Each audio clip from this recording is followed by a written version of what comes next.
Arestado ang dalawang hinihinalang tulak ng iligal na droga sa ikinasang buy-bust operation ng mga tauhan ng Baliok Police Station bandang alas 9:45 ng umaga noong Setyembre 4 sa Proper A, Andaya Street, Daliao, Turil, Davao City.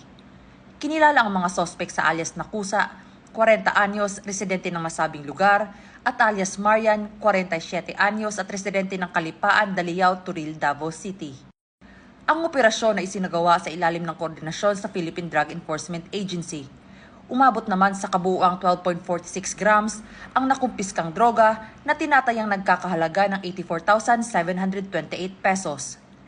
Ang mga sospek ay naharap ngayon sa kasong paglabag sa Republic Act No. 9165 o ang Comprehensive Dangerous Drugs Act of 2002. Ang matagumpay na operasyon na ito ay patunay ng patuloy na pagsisikap ng mga otoridad na sugpuin ang iligal na droga sa ating komunidad. Naway magsilbing babala ito sa iba pang sangkot sa ganitong uri ng krimen na hindi mapapalampas ang batas at ang hustisya ay laging nakabantay. Mula rito sa Police Regional Office 11, ako ang inyong PNN Correspondent, Patrolwoman Shaira Rose Aquino, alagad ng batas, tagataguyod ng Balitang Pulis.